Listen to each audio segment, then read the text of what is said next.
In a world filled with questions, where wisdom knows no boundaries, join us on a journey of enlightenment and endless learning. Eternal Teachings. TV. Discover the eternal. Imagine a land swallowed by the sea, a land of towering cities and advanced knowledge. This is Kumari Kandam, the lost continent of Tamil mythology. Passed down through generations, the legend speaks of a vast landmass in the Indian Ocean. This was the cradle of Tamil civilization, a place where kings ruled and poets sang. The earliest written mentions of Kumari Kandam appear in ancient Tamil literature. These texts, known as Sangam literature, date back centuries.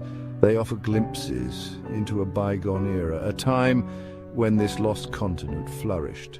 While the exact location remains a mystery, the legend places it south of present-day India. The Tamil people hold a deep connection to this lost land. It represents their origin story, a place of pride and cultural significance. The legend serves as a reminder of their ancient heritage and the enduring power of their civilization. But is Kumari Kandam merely a myth, or could there be truth hidden beneath the waves? Sangam literature, a treasure trove of Tamil poetry and history, provides tantalizing clues about Kumari Kandam. These texts are not just mere collections of poems, but are windows into a bygone era, offering glimpses of a civilization that once thrived. These ancient texts, compiled by poet scholars over centuries, describe a prosperous and sophisticated civilization. The meticulous documentation of their way of life, their achievements and their struggles, speaks volumes about their advanced state of society. They speak of a land divided into 49 nadus, or territories, each renowned for its unique attributes. These territories were not just administrative divisions, but were cultural and economic hubs, each contributing to the richness of Kumari Kandam. The people of Kumari Kandam were known for their advanced knowledge in various fields. Their expertise spanned across disciplines, making them pioneers in many areas of study and innovation. Astronomy, mathematics, and literature flourished in this lost land. The precision of their astronomical calculations and the depth of their literary works are testaments to their intellectual prowess. The Sangam poems vividly describe their kings, their customs, and their daily lives, painting a picture of a vibrant and advanced society. These descriptions are not just historical records, but are also reflections of the values and principles that guided their lives. One notable aspect of Kumari Kandam is the mention of 3 Sangams, or literary academies. These academies were not just centers of learning, but were also places where ideas were exchanged and new thoughts were nurtured. These academies, patronized by kings, fostered the growth of Tamil language and literature. The support from the royalty ensured that scholars had the resources they needed to pursue their intellectual endeavors. The first 2 Sangams are said to have existed in Kumari Kandam before they were lost to the sea. The submergence of these academies is a poignant reminder of the impermanence of even the greatest of civilizations. The existence of these Sangams, while debated by historians, points towards a highly developed culture. The very fact that such debates exist highlights the enduring legacy of Kumari Kandam in the collective memory of the Tamil people. The emphasis on literature and learning suggests a civilization that valued knowledge and intellectual pursuits. Their commitment to preserving and advancing knowledge is evident in the extensive literary works that have survived through the ages. Could these be echoes of a forgotten past, a testament to the advanced nature of Kumari Kandam? The ruins and remnants that we find today are silent witnesses to a golden age that once was, urging us to delve deeper into the mysteries of this lost land. The legend of Kumari Kandam, like many ancient tales, speaks of a catastrophic event. A great flood, triggered by the wrath of the gods, submerged the continent beneath the waves. This cataclysmic event, etched in the collective memory of the Tamil people, marked the end of their ancient homeland. The Sangam texts allude to this flood, describing the rising seas that gradually consumed Kumari Kandam. The survivors, forced to flee their homes, sought refuge in other parts of the world. This diaspora, according to the legend, led to the spread of Tamil culture and language across the globe.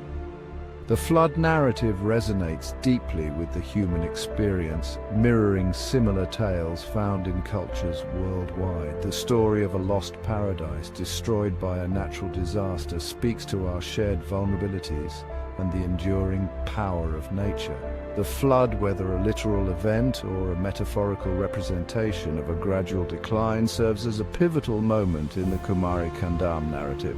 It signifies the loss of a glorious past and the resilience of the Tamil people who carried their heritage forward. Section 4. A global tapestry of floods. The story of a great flood engulfing the world is not unique to Tamil mythology. It is a narrative that echoes through the annals of history, transcending time and geography. Similar narratives appear in cultures across the globe, from ancient Mesopotamia to the Americas. These stories, though separated by vast distances and different languages, share striking similarities. These flood myths, while varying in detail, share a common thread: a catastrophic event that reshapes the world and humanity's place in it. They often depict a world cleansed by water, a fresh start for humanity. The Epic of Gilgamesh, a Mesopotamian text dating back millennia, tells the story of a devastating flood sent by the gods. This ancient tale speaks of divine retribution and the fragility of human life. Similarly, the biblical account of Noah's Ark describes a global flood that wipes out all life except for those aboard the ark. This story, found in the book of Genesis, has been a cornerstone of Judeo-Christian teachings for centuries.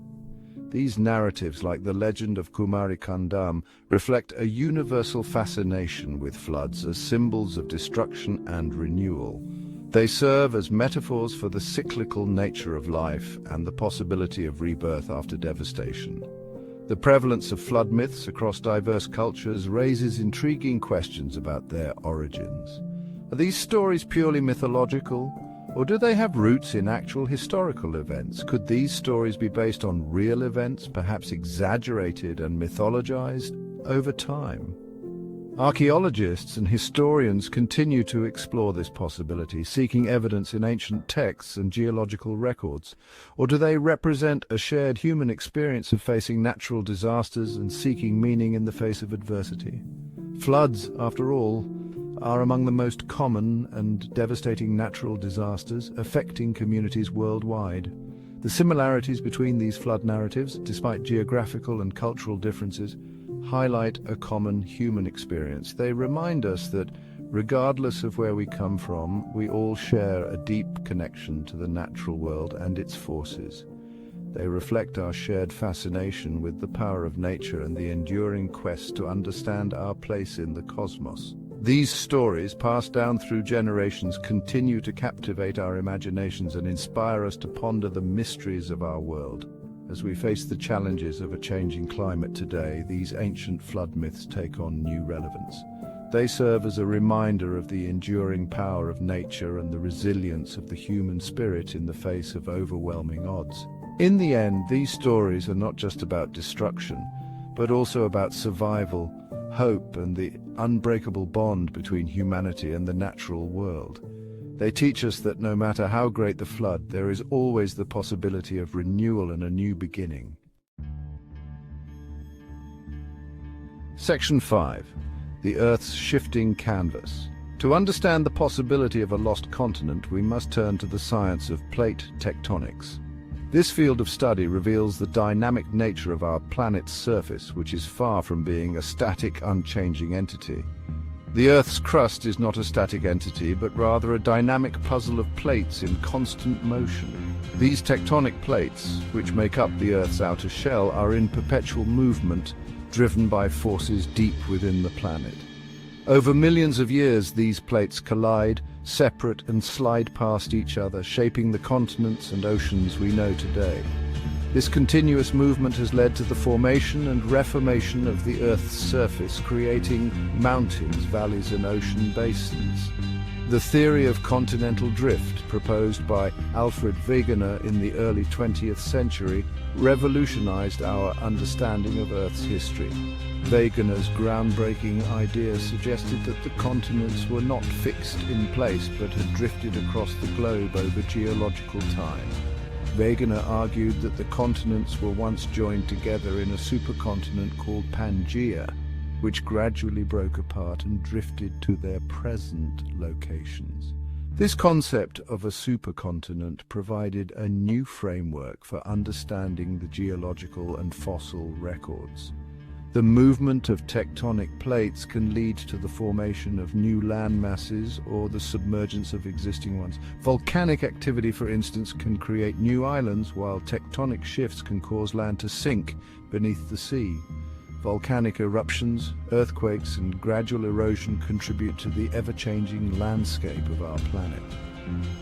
These natural processes are powerful reminders of the Earth's dynamic nature and its ability to reshape itself over time. Could these geological processes explain the disappearance of Kumari Kandam? The idea of a lost continent is intriguing, and the forces of plate tectonics and sea level changes offer plausible explanations for such phenomena. While the existence of a large continent like Kumari Kandam in recent geological history is unlikely, smaller land masses could have existed and been submerged due to rising sea levels or tectonic activity. These smaller land masses might have supported ancient civilizations now hidden beneath the waves. The search for geological evidence continues, seeking to unravel the mysteries of Earth's past and the possibility of lost lands. Advanced technology and scientific exploration are key to uncovering these hidden stories, providing us with a deeper understanding of our planet's ever-changing canvas.